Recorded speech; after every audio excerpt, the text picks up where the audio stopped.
गीता के 2000 वर्ष बाद तक धर्म के नाम पर संप्रदाय नहीं बने थे, इसीलिए गीता मजहब मुक्त है। उस समय विश्व मनीषा में एक ही शास्त्र गूंज रहा था, उपनिषद सार गीता, मोक्ष और समृद्धि का स्रोत गीता। शास्त्र पढ़ने की अपेक्षा उसका श्रवण अधिक लाभदायक है, क्योंकि उच्चारण की शुद्धता इत्यादि में एकाग्रता बंट जाती है। इसीलिए सरल भाषा में रूपांतरित यथार्थ गीता की ये कैसेट आपकी सेवा में प्रस्तुत है। इनके श्रवण से बच्चे बच्चे में, पास पड़ोस में परमात्मा के शुभ संस्कारों का संचार होगा। आपके घर आंगन का वायुमंडल भी तपोभूमि सा सुरभित हो उठेगा।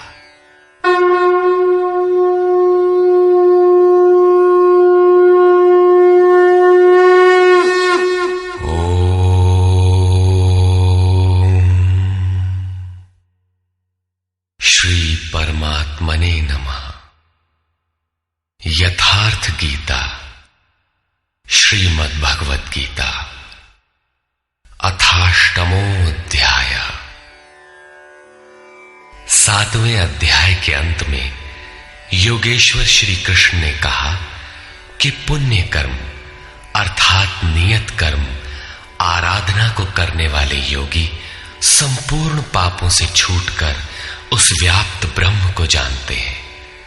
अर्थात कर्म कोई ऐसी वस्तु है जो व्याप्त ब्रह्म की जानकारी दिलाता है। उस कर्म को करने वाले व्याप्त ब्रह्म को, संपूर्ण कर्म को, संपूर्ण अध्यात्म को, संपूर्ण अधिदैव, अधिभूत और अधियज्ञ सहित मुझको जानते हैं। अतः कर्म कोई ऐसी वस्तु है जो इन सब से परिचित कराती है। वे अंतकाल में भी मुझको ही जानते हैं। उनकी जानकारी कभी विस्मृत नहीं होती। इस पर अर्जुन ने इस अध्याय के प्रारंभ में ही उन्हीं शब्दों को दोहराते हुए प्रश्न रखा। अर्जुन उवाच।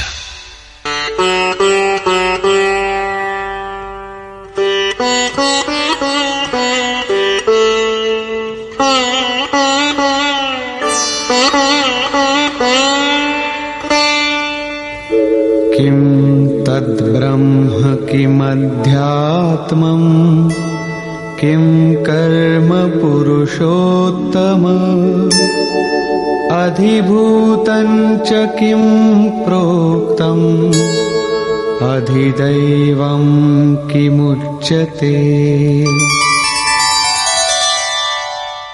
हे पुरुषोत्तम, वो ब्रह्म क्या है, अध्यात्म क्या है, कर्म क्या है, अधिभूत तथा अधिदैव किसे कहा जाता है?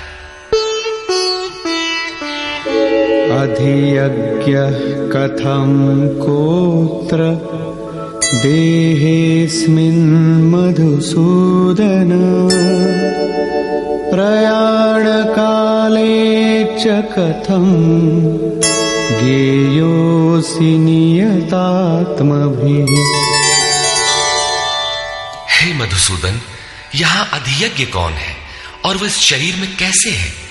सिद्ध है कि अधियज्ञ अर्थात यज्ञ का अधिष्ठाता कोई ऐसा पुरुष है जो मनुष्य शरीर के आधार वाला है।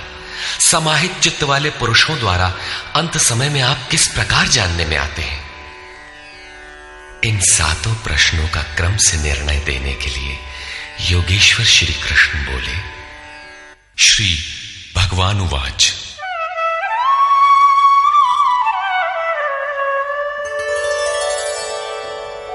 अक्षरं ब्रह्म परमं स्वभावोऽध्यात्ममुच्यते भूतभावोद्भवकरो विसर्गः कर्म संज्ञितः। अक्षरम ब्रह्म परमम, जो अक्षय है, जिसका क्षय नहीं होता, वही परम ब्रह्म है। स्वभावः अध्यात्मम उच्यते, स्वयं में स्थिर भाव ही अध्यात्म अर्थात आत्मा का आधिपत्य है। इससे पहले सभी माया के आधिपत्य में रहते हैं, किंतु जब स्वभाव अर्थात स्वरूप में स्थिर भाव अर्थात स्वयं में स्थिर भाव मिल जाता है तो आत्मा का ही आधिपत्य उसमें प्रवाहित हो जाता है। यही अध्यात्म है, अध्यात्म की पराकाष्ठा है। भूत भावोद्भव करा, भूतों के वे भाव जो कुछ न कुछ उद्भव करते हैं, अर्थात प्राणियों के वे संकल्प जो भले अथवा बुरे संस्कारों की संरचना करते हैं, उनका विसर्ग अर्थात विसर्जन, उनका मिट जाना ही कर्म की पराकाष्ठा है। यही संपूर्ण कर्म है जिसके लिए योगेश्वर ने कहा था, वो संपूर्ण कर्म को जानता है। वहां कर्म पूर्ण है, आगे आवश्यकता नहीं है। नियत कर्म, इस अवस्था में जबकि भूतों के वे भाव जो कुछ न कुछ रचते हैं, भले अथवा बुरे संस्कार संग्रह करते हैं, बनाते हैं, वे जब सर्वथा शांत हो जाएं, यही कर्म की संपूर्णता है। इसके आगे कर्म करने की आवश्यकता नहीं रह जाती। अतः कर्म कोई ऐसी वस्तु है जो भूतों के संपूर्ण संकल्पों को, जिनसे कुछ न कुछ संस्कार बनते हैं, उनका शमन कर देती है। कर्म का अर्थ है आराधना, चिंतन, जो यज्ञ में है। अधिभूतं क्षरो भावः पुरुषश्चाधिदैवतम् अधियज्ञोऽहमेवात्र देहे देहभृतां वर। जब तक अक्षय भाव नहीं मिलता तब तक नष्ट होने वाले संपूर्ण क्षर भाव अधिभूत अर्थात भूतों के अधिष्ठान है। वही भूतों की उत्पत्ति के कारण है। पुरुषः च अधिदैवतम, और प्रकृति से परे जो परम पुरुष है वही अधिदैव अर्थात संपूर्ण देवों, दैवी संपद का अधिष्ठाता है। दैवी संपद उसी परम देव में विलय हो जाती है। देहधारियों में श्रेष्ठ अर्जुन, इस मनुष्य तन में मैं ही अधियज्ञ अर्थात यज्ञों का अधिष्ठाता हूं। अतः इसी शरीर में अव्यक्त स्वरूप में स्थित महापुरुष ही अधियज्ञ है। योगेश्वर श्री कृष्ण एक योगी थे जो संपूर्ण यज्ञों का भोक्ता है। अंत में यज्ञ उसमें प्रवेश पा जाते हैं, वही परम स्वरूप मिल जाता है। इस प्रकार अर्जुन के 6 प्रश्नों का समाधान हुआ। अब अंतिम प्रश्न कि अंत काल में कैसे आप जानने में आते हैं जो कभी विस्मृत नहीं होते।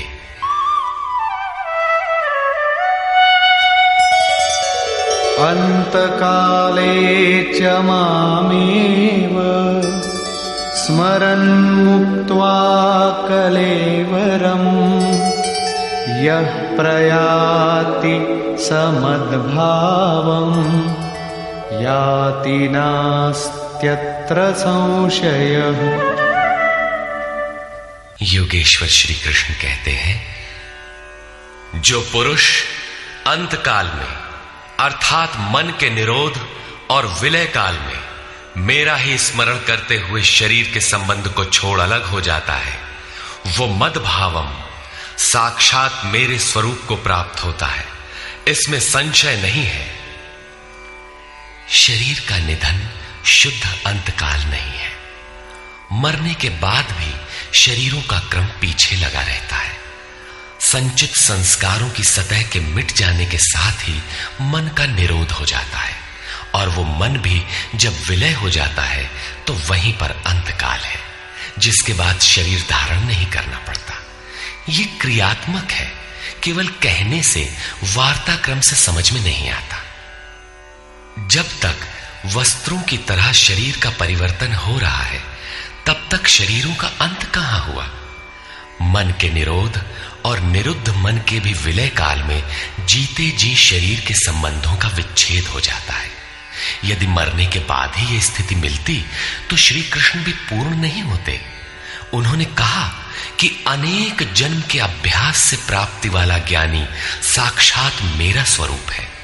मैं वह हूं और वह मुझ में है। लेश मात्र भी उसमें और मुझ में अंतर नहीं है। ये जीते जी प्राप्ति है।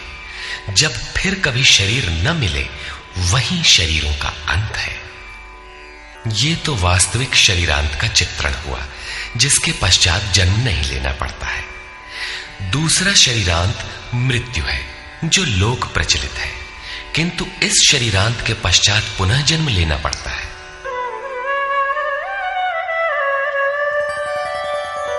यं यं वापि स्मरन् भावं त्यजत्यन्ते कलेवरं तं तमेवैति कौन्तेय सदा तद्भाव भावितः।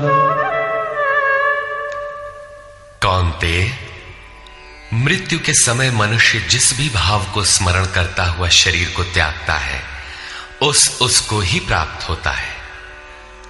तब तो बड़ा सस्ता सौदा है। आजीवन मौज करें, मरने लगे तो भगवान का स्मरण कर लेंगे। किंतु श्री कृष्ण कहते हैं ऐसा होता नहीं। सदा तद्भाव भावितः, उस ही भाव का चिंतन कर पाता है जैसा जीवन भर किया है। वही विचार बरबस आ जाता है जिसका जीवन भर अभ्यास किया गया है, अन्यथा नहीं हो पाता। तस्मात् सर्वेषु कालेषु मामनुस्मर युध्य च मय्यर्पितमनो बुद्धिः मामे वैश्यस्य संशयम्। इसलिए अर्जुन, तू हर समय मेरा स्मरण कर और युद्ध कर। मुझ में अर्पित मन और बुद्धि से युक्त होकर तो निसंदेह मुझे ही प्राप्त होगा।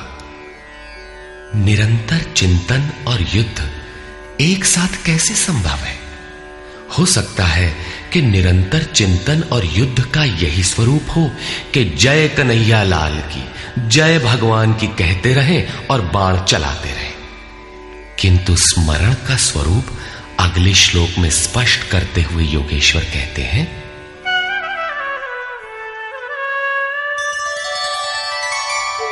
अभ्यास योग युक्तेन चेतसा नान्यगामिना परमं पुरुषं दिव्यं याति पार्थानुचिन्तयन्। हे पार्थ, उस स्मरण के लिए योग के अभ्यास से युक्त हुआ, अर्थात मेरा चिंतन और योग का अभ्यास पर्याय है। मेरे सिवाय दूसरी ओर न जाने वाले चित्त से निरंतर चिंतन करने वाला परम प्रकाश स्वरूप दिव्य पुरुष अर्थात परमात्मा को प्राप्त होता है। मान लीजिए कि ये पेंसिल भगवान है, तो इसके सिवाय अन्य किसी वस्तु का स्मरण नहीं आना चाहिए। इसके अगल बगल आपको पुस्तक दिखाई पड़ती है या अन्य कुछ भी, तो आपका स्मरण खंडित हो गया। स्मरण जब इतना सूक्ष्म है कि इष्ट के अतिरिक्त दूसरी वस्तु का स्मरण भी ना हो, मन में तरंगे भी ना आए, तो स्मरण और युद्ध दोनों एक साथ कैसे होंगे? वस्तुतः जब आप चित्त को सब ओर से समेटकर अपने एक आराध्य के स्मरण में प्रवृत्त होंगे, तो उस समय मायिक प्रवृत्तियां काम क्रोध राग द्वेष बाधा के रूप में सामने प्रकट ही है।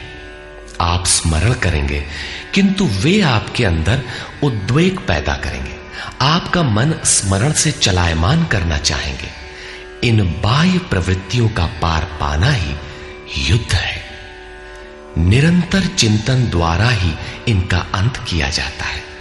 इसलिए निरंतर चिंतन के साथ ही युद्ध संभव है। गीता का एक भी श्लोक बाह्य मारकाट का समर्थन नहीं करता। चिंतन किसका करें, इस पर कहते हैं, कविं पुराणमनुशासितारम् अणोरणीयां समनुस्मरेत्यः सर्वस्य धातारमचिन्त्य रूपम् आदित्यवर्णं तमस परस्तात्। उस युद्ध के साथ वो पुरुष सर्वज्ञ, अनादि, सबके नियंता, सूक्ष्म से भी अति सूक्ष्म, सबके धारण पोषण करने वाले किंतु अचिंत्य, अर्थात जब तक चित्त और चित्त की लहर है तब तक वो दिखाई नहीं देता। चित्त के निरोध और विलय काल में ही जो विदित होता है, नित्य प्रकाश स्वरूप और अविद्या से परे उस परमात्मा का स्मरण करता है। पीछे बताया मेरा चिंतन करता है, यहां कहते हैं परमात्मा का। अतः उस परमात्मा के चिंतन अर्थात ध्यान का माध्यम तत्व स्थित महापुरुष है। इसी क्रम में प्रयाण काले मनसाचलेन भक्त्या युक्तो योग बलेन चैव भ्रुवोर्मध्ये प्राणमावेश्य सम्यक् सतं परं पुरुषमुपैति दिव्यम्। जो निरंतर उस परमात्मा का स्मरण करता है वो भक्ति युक्त पुरुष प्रयाण काले, मन के विलीन अवस्था काल में योग बल से अर्थात उसी नियत कर्म के आचरण द्वारा भ्रिकुटी के मध्य में प्राण को भली प्रकार स्थापित करके अर्थात प्राण अपान को भली प्रकार सम करके न अंदर से उद्वेग पैदा हो न बाह्य संकल्प कोई लेने वाला हो, सत रज तम भली प्रकार शांत हो, सुरत इष्ट में ही स्थित हो, उस काल में वो अचल मन अर्थात स्थिर बुद्धि वाला पुरुष उस दिव्य पुरुष परमात्मा को प्राप्त होता है। सतत स्मरणीय है कि उसी एक परमात्मा की प्राप्ति का विधान योग है। उसके लिए नियत क्रिया का आचरण ही योग क्रिया है, जिसका सविस्तार वर्णन योगेश्वर ने 4वें व 6वें अध्याय में किया है। अभी उन्होंने कहा निरंतर मेरा ही स्मरण कर। कैसे करें? तो इसी योग धारणा में स्थिर रहते हुए करना है। ऐसा करने वाला दिव्य पुरुष को ही प्राप्त होता है, जो कभी विस्मृत नहीं होता। यहां इस प्रश्न का समाधान हुआ कि आप प्रयाण काल में किस प्रकार जानने में आते हैं। पाने योग्य पद का चित्रण देखें, जो गीता में स्थान स्थान पर आया है। यदक्षरं वेदविदो वदन्ति विशन्ति यद्यतयो वीतरागाः यदिच्छन्तो ब्रह्मचर्यं चरन्ति तत्ते पदं संग्रहेण प्रवक्ष्ये। वेदविद अर्थात अविदित तत्व को प्रत्यक्ष जानने वाले लोग जिस परम पद को अक्षरम अक्षय कहते हैं, वीतराग महात्मा जिसमें प्रवेश के लिए यत्नशील रहते हैं, जिस परम पद को चाहने वाले ब्रह्मचर्य का पालन करते हैं। ब्रह्मचर्य का अर्थ जननेन्द्रिय मात्र का निरोध नहीं, बल्कि ब्रह्म आचरति सब ब्रह्मचारी, बाह्य स्पर्शों को मन से त्याग कर ब्रह्म का निरंतर चिंतन स्मरण ही ब्रह्मचर्य है। जो ब्रह्म का दर्शन करा उसी में स्थान दिला शांत हो जाता है। इस आचरण से इंद्रिय संयम ही नहीं बल्कि सकलेंद्रिय संयम स्वतः हो जाता है।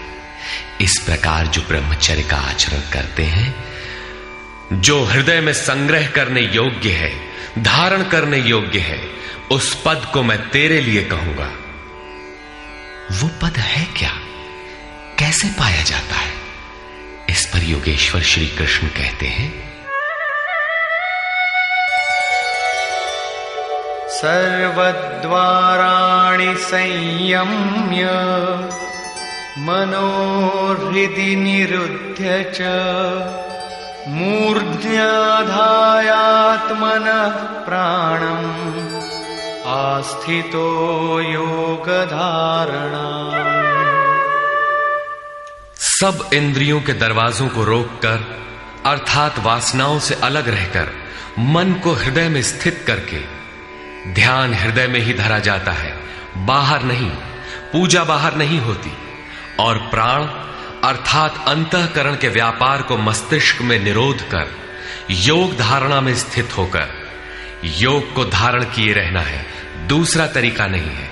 इस प्रकार स्थित होकर ओमित्येकाक्षरं ब्रह्म व्याहरन् मामनुस्मरन् यः प्रयाति त्यजन् देहं स याति परमां गतिम्।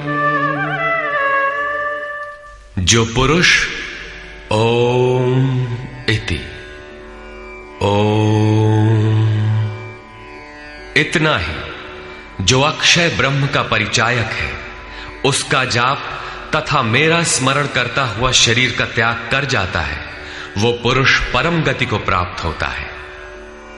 श्री कृष्ण एक योगेश्वर परम तत्व में स्थित महापुरुष सद्गुरु थे।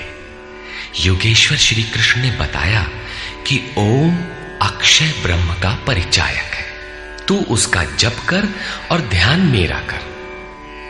प्राप्ति के हर महापुरुष का नाम वही होता है जिसे वो प्राप्त है, इसलिए नाम ओम का बताया और रूप अपना। योगेश्वर ने कृष्ण कृष्ण जपने का निर्देश नहीं दिया। कालांतर में भावुकों ने उनका भी नाम जपना आरंभ कर दिया और अपनी श्रद्धा के अनुसार उसका फल भी पाते हैं। जैसा कि मनुष्य की श्रद्धा जहां टिक जाती है, वहां मैं ही उसकी श्रद्धा को पुष्ट करता तथा मैं ही फल का विधान भी करता हूं। श्री कृष्ण ओम पर बल देते हैं। ओहम स ओम, अर्थात वो सत्ता मेरे भीतर है। ये ओम भी उस परम सत्ता का परिचय देकर शांत हो जाता है। वास्तव में उस प्रभु के अनंत नाम है, किंतु जप के लिए वही नाम सार्थक है जो छोटा हो, श्वास में ढल जाए और एक परमात्मा का ही बोध कराता हो।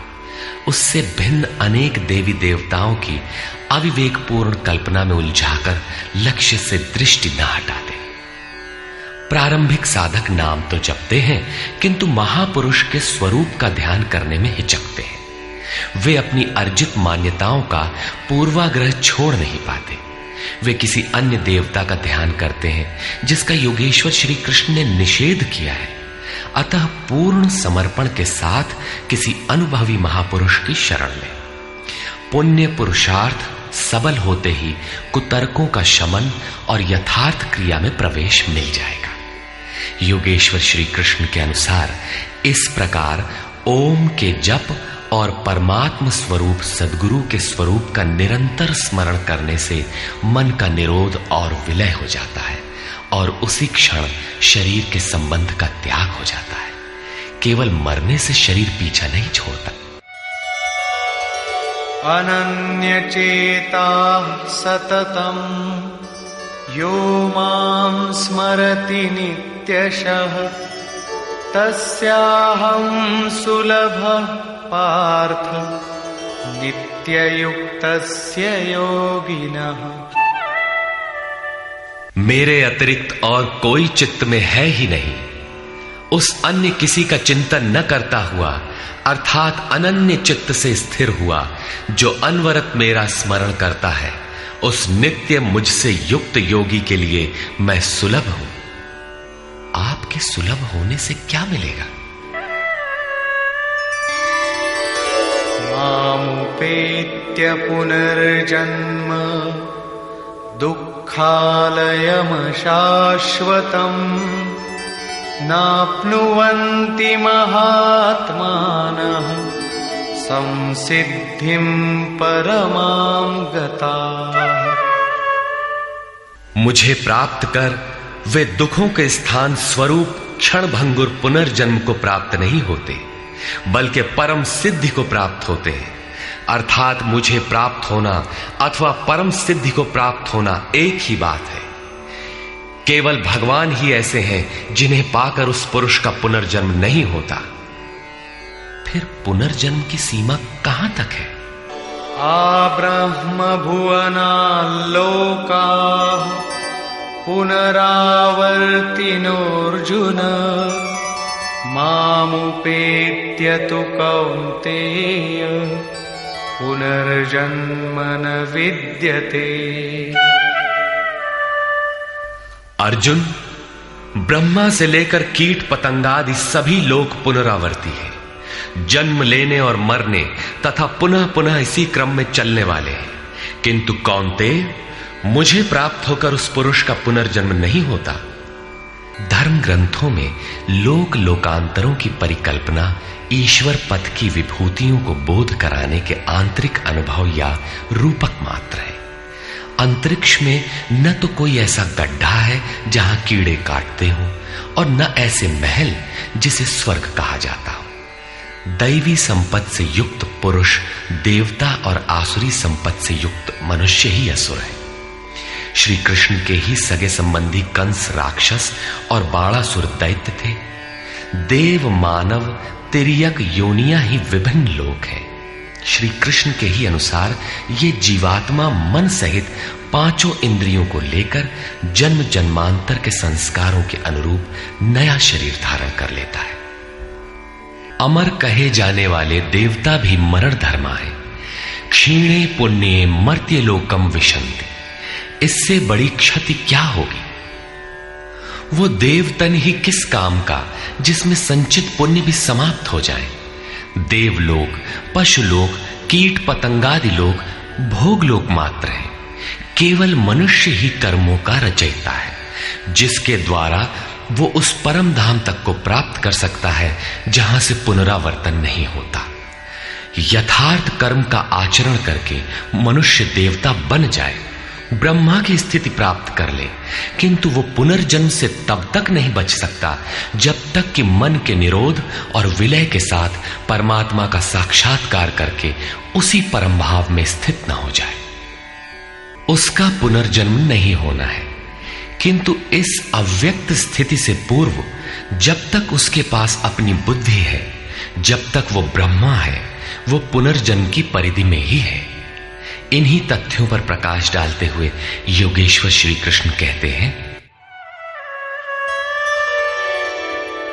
सहस्रयुग पर्यन्तम् अहर्यद् ब्रह्मणो विदुः रात्रिं युग सहस्रान्ताम् तेहोरात्रविदो जनाः। जो 1000 चतुर्युगों की ब्रह्मा की रात्रि और 1000 चतुर्युगों के उसके दिन को साक्षात जानते हैं, वे पुरुष समय के तत्व को यथार्थ जानते हैं। प्रस्तुत श्लोक में दिन और रात विद्या और अविद्या के रूपक हैं। ब्रह्म विद्या से संयुक्त बुद्धि ब्रह्मा की प्रवेशिका तथा ब्रह्म विद्वरिष्ठ बुद्धि ब्रह्मा की पराकाष्ठा है। विद्या से संयुक्त बुद्धि ही ब्रह्मा का दिन है। जब विद्या कार्यरत होती है उस समय योगी स्वरूप की ओर अग्रसर होता है। अंतःकरण की सहस्रों प्रवृत्तियों में ईश्वरीय प्रकाश का संचार हो उठता है। इस प्रकार अविद्या की रात्रि आने पर अंतःकरण की सहस्रों प्रवृत्तियों में माया का द्वंद्व प्रवाहित होता है। प्रकाश और अंधकार की यहीं तक सीमा है। इसके पश्चात न तो अविद्या रह जाती है और न विद्या ही। वो परम तत्व परमात्मा विदित हो जाता है। जो इसे तत्व से भली प्रकार जानते हैं वे योगी जन काल के तत्व को जानने वाले हैं कि कब अविद्या की रात होती है, कब विद्या का दिन आता है, काल का प्रभाव कहां तक है अथवा समय कहां तक पीछा करता है। प्रारंभिक मनीषी अंतःकरण को चित्त अथवा कभी कभी केवल बुद्धि कहकर संबोधित करते थे। कालांतर में अंतःकरण का विभाजन मन, बुद्धि, चित्त और अहंकार की 4 प्रमुख वृत्तियों में किया गया। वैसे अंतःकरण की प्रवृत्तियां अनंत हैं।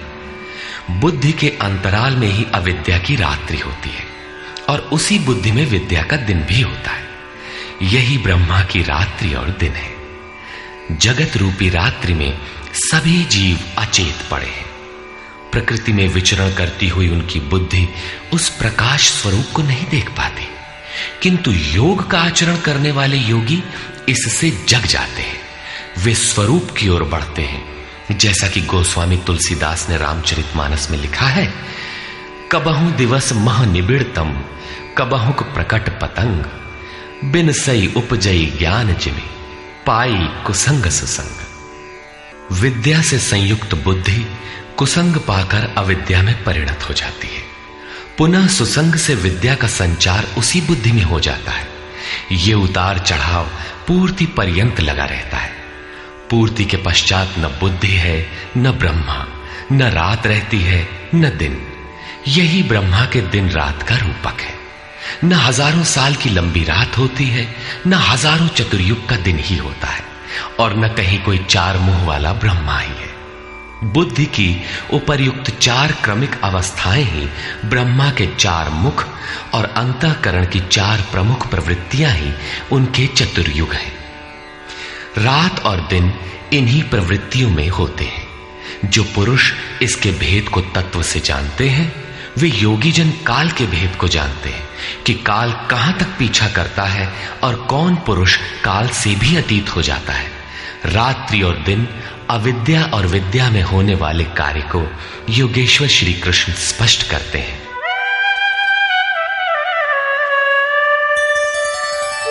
अव्यक्ताद्व्यक्तयः सर्वाः प्रभवन्त्यः रागमे, रात्र्यागमे प्रलीयन्ते, तत्रैवाव्यक्त संज्ञके। ब्रह्मा के दिन के प्रवेश काल में अर्थात विद्या, दैवी संपत्ति के प्रवेश काल में संपूर्ण प्राणी अव्यक्त बुद्धि में जागृत हो जाते हैं, और रात्रि के प्रवेश काल में उसी अव्यक्त अदृश्य बुद्धि में जागृति के सूक्ष्म तत्व अचेत हो जाते हैं। वे प्राणी अविद्या की रात्रि में स्वरूप को स्पष्ट देख नहीं पाते, किंतु उनका अस्तित्व रहता है। जागृत होने और अचेत होने का माध्यम ये बुद्धि है, जो सब में अव्यक्त रहती है, दृष्टिगोचर नहीं है। भूतग्रामः स एवायम्, भूत्वा भूत्वा प्रलीयते, रात्र्यागमे वश पार्थ, प्रभवत्यः रागमे। हे पार्थ, सब प्राणी इस प्रकार जागृत होकर, प्रकृति से विवश होकर अविद्या रूपी रात्रि के आने पर अचेत हो जाते हैं। वे नहीं देख पाते कि हमारा लक्ष्य क्या है। दिन के प्रवेश काल में वे पुनः जागृत हो जाते हैं। जब तक बुद्धि है तब तक इसके अंतराल में विद्या और अविद्या का क्रम चलता रहता है, तब तक वो साधक ही है। परस्तस्मात्तु भावोऽन्यो, व्यक्तो व्यक्तात् सनातनः, यः सः सर्वेषु भूतेषु नश्यत्सु न विनश्यति। एक तो ब्रह्मा अर्थात बुद्धि अव्यक्त है, इंद्रियों से दिखाई नहीं पड़ती, और इससे भी परे सनातन अव्यक्त भाव है, जो भूतों के नष्ट होने पर भी नष्ट नहीं होता। अर्थात विद्या में सचेत और अविद्या में अचेत, दिन में उत्पन्न और रात्रि में विलीन भावों वाले अव्यक्त ब्रह्मा के भी मिट जाने पर वो सनातन अव्यक्त भाव मिलता है, जो नष्ट नहीं होता। बुद्धि में होने वाले उक्त दोनों उतार चढ़ाव जब मिट जाते हैं, तब सनातन अव्यक्त भाव मिलता है, जो मेरा परम धाम है। जब सनातन अव्यक्त भाव प्राप्त हो गया तो बुद्धि भी उसी भाव में रंग जाती है, उसी भाव को धारण कर लेती है। इसलिए वो बुद्धि स्वयं तो मिट जाती है और उसके स्थान पर सनातन अव्यक्त भाव ही शेष बचता है। अव्यक्तोऽक्षर इत्युक्तः तमाहुः परमां गतिम्, यं प्राप्य न निवर्तन्ते, तद्धाम परमं मम। उस सनातन अव्यक्त भाव को अक्षर अर्थात अविनाशी कहा जाता है, उसी को परम गति कहते हैं। वही मेरा परम धाम है, जिसे प्राप्त होकर मनुष्य पीछे नहीं आते, उनका पुनर्जन्म नहीं होता। इस सनातन अव्यक्त भाव की प्राप्ति का विधान बताते हैं। पुरुष स पर पार्थ भक्त्या लभ्यस्त्वनन्यया यस्यान्तस्थानि भूतानि येन सर्वमिदं ततम्। पार्थ, जिस परमात्मा के अंतर्गत संपूर्ण भूत हैं, जिससे संपूर्ण जगत व्याप्त है, सनातन अव्यक्त भाव वाला वो परम पुरुष अनन्य भक्ति से प्राप्त होने योग्य है। अनन्य भक्ति का तात्पर्य है कि परमात्मा के सिवाय अन्य किसी का स्मरण न करते हुए उनसे जुड़ जाए। अनन्य भाव से लगने वाले पुरुष भी कब तक पुनर्जन्म की सीमा में हैं और कब वे पुनर्जन्म का अतिक्रमण कर जाते हैं, इस पर योगेश्वर कहते हैं। यत्र काले त्वनावृत्तिम् आवृत्तिं चैव योगिनः प्रयाता यान्ति तं कालम् वक्ष्यामि भरतर्षभ। हे अर्जुन, जिस काल में शरीर त्याग कर गए हुए योगी जन पुनर्जन्म को नहीं पाते और जिस काल में शरीर त्यागने पर पुनर्जन्म पाते हैं, मैं अब उस काल का वर्णन करता हूं।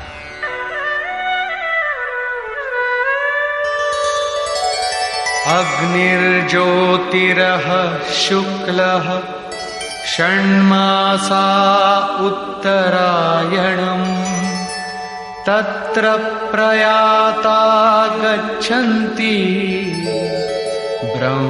ब्रह्मविदो जनाः। शरीर संबंध का त्याग करते समय जिसके समक्ष ज्योतिर्मय अग्नि जल रहा हो, दिन का प्रकाश फैला हो, सूर्य चमक रहा हो, शुक्ल पक्ष का चंद्र बढ़ रहा हो, उत्तरायण का निरभ्र और सुंदर आकाश हो, उस काल में प्रयाण करने वाले ब्रह्मवेत्ता योगी जन ब्रह्म को प्राप्त होते हैं। अग्नि ब्रह्म तेज का प्रतीक है, दिन विद्या का प्रकाश है, शुक्ल पक्ष निर्मलता का द्योतक है, विवेक, वैराग्य, शम, दम, तेज और प्रज्ञा ये षडैश्वर्य ही षण्मास है। ऊर्ध्व रेता स्थिति ही उत्तरायण है। प्रकृति से सर्वथा परे इस अवस्था में जाने वाले ब्रह्मवेत्ता योगी जन ब्रह्म को प्राप्त होते हैं, उनका पुनर्जन्म नहीं होता। किंतु अनन्य चित्त से लगे हुए योगी जन यदि इस आलोक को प्राप्त नहीं कर पाए, जिनकी साधना अभी पूर्ण नहीं, उनका क्या होता है, इस पर कहते हैं। धूमो रात्रिस्तथा कृष्णः षण्मासा दक्षिणायनम् तत्र चान्द्रमसं ज्योतिः योगी प्राप्य निवर्तते। जिसके प्रयाण काल में धुआं फैल रहा हो, योगाग्नि हो। अग्नि यज्ञ प्रक्रिया में पाए जाने वाले अग्नि का स्वरूप है, किंतु धुएं से आच्छादित हो, अविद्या की रात्रि हो, अंधेरा हो, कृष्ण पक्ष का चंद्रमा क्षीण हो रहा हो, कालिमा का बाहुल्य हो, षड विकारों अर्थात काम, क्रोध, लोभ, मोह, मद और मत्सर से युक्त दक्षिणायन अर्थात बहिर्मुखी हो, जो परमात्मा के प्रवेश से अभी बाहर है, उस योगी को पुनः जन्म लेना पड़ता है। तो क्या शरीर के साथ उस योगी की साधना नष्ट हो जाती है? इस पर योगेश्वर श्री कृष्ण कहते हैं। शुक्ल कृष्णे गति हेते जगतः शाश्वते मते एकया यात्यनावृत्तिम् अन्यया वर्तते पुनः। उपर्युक्त शुक्ल और कृष्ण दोनों प्रकार की गतियां जगत में शाश्वत हैं, अर्थात साधन का कभी विनाश नहीं होता। एक अर्थात शुक्ल अवस्था में प्रयाण करने वाला पीछे न आने वाली परम गति को प्राप्त होता है, और दूसरी अवस्था में जिसमें क्षीण प्रकाश तथा अभी कालिमा है, ऐसी अवस्था को गया हुआ पीछे लौटता है, जन्म लेता है। जब तक पूर्ण प्रकाश नहीं मिलता तब तक उसे भजन करना है। प्रश्न पूर्ण हुआ। अब इसके लिए साधन पर पुनः बल देते हैं।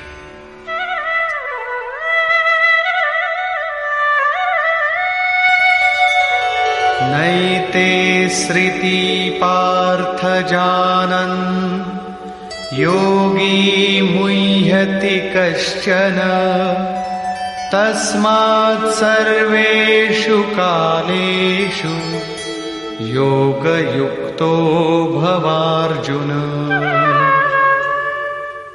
हे पार्थ, इस प्रकार इन मार्गों को जानकर कोई भी योगी मोहित नहीं होता।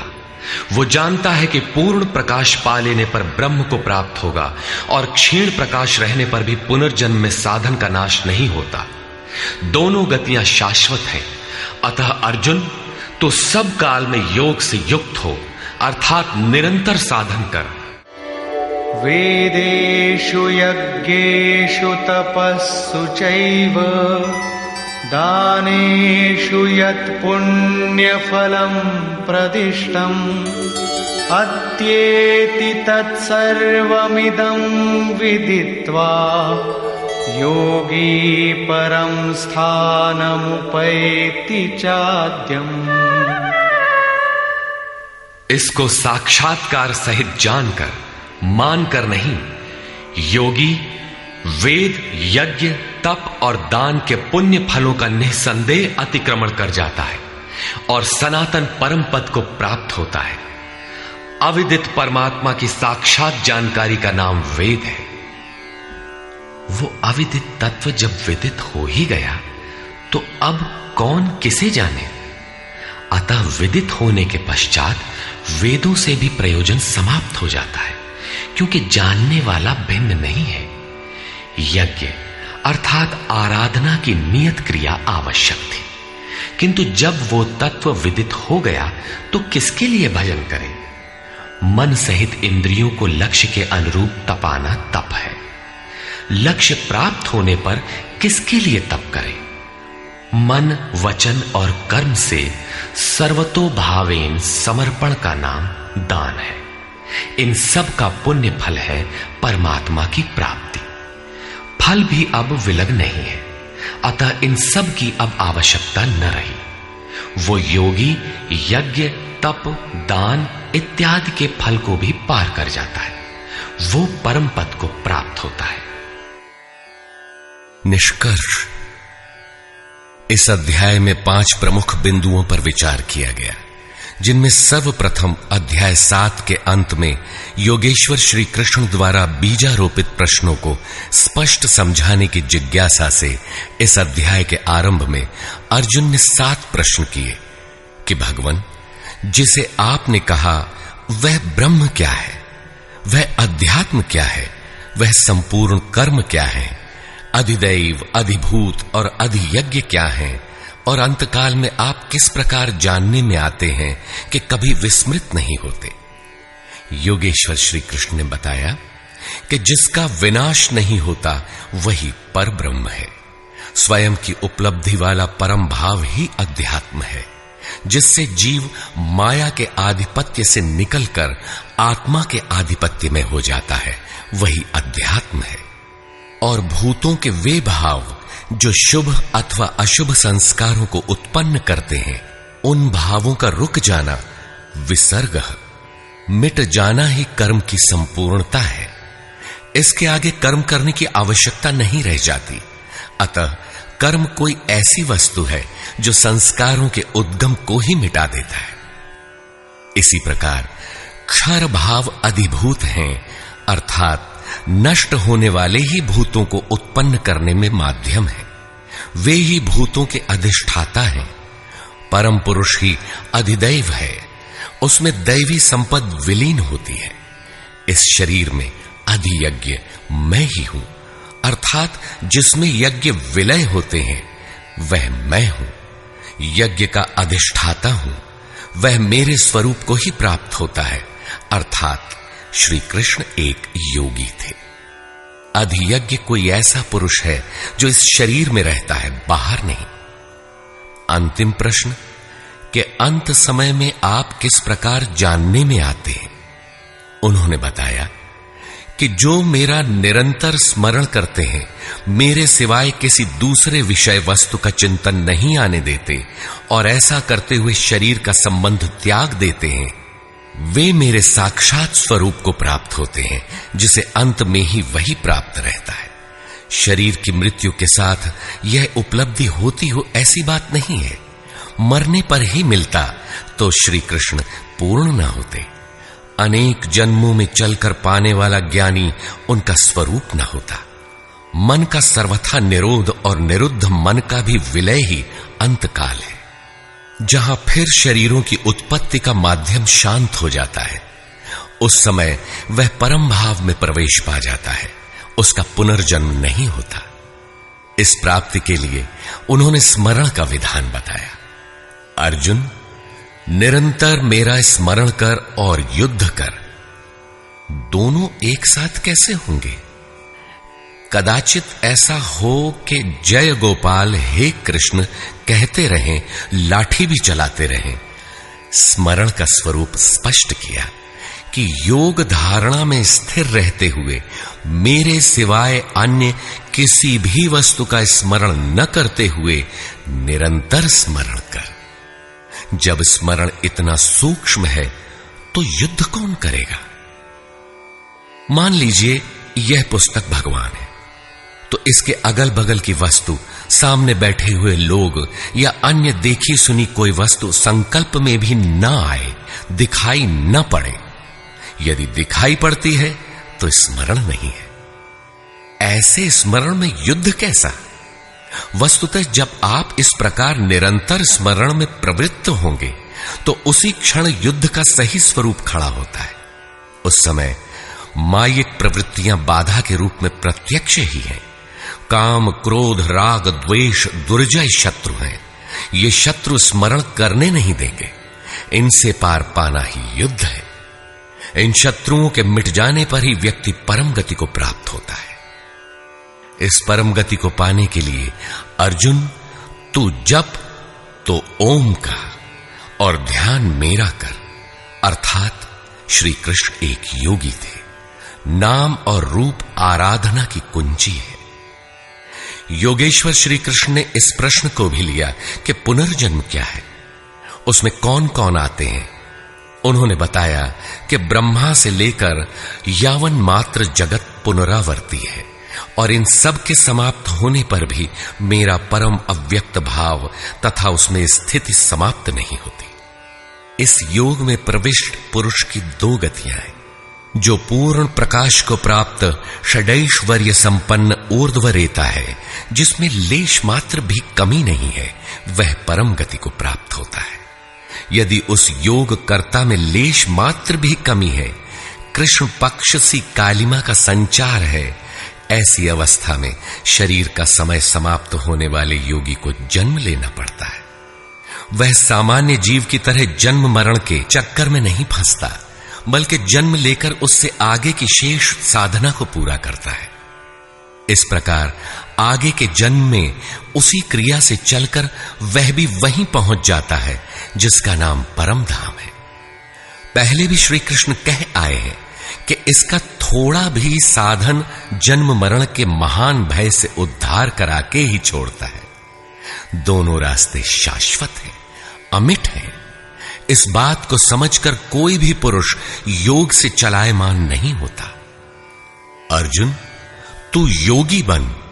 योगी वेद, तप, यज्ञ और दान के भी पुण्य फलों का उल्लंघन कर जाता है, परम गति को प्राप्त होता है। इस अध्याय में स्थान स्थान पर परम गति का चित्रण किया गया है, जिसे अव्यक्त, अक्षय और अक्षर कहकर संबोधित किया गया है, जिसका कभी क्षय अथवा विनाश नहीं होता।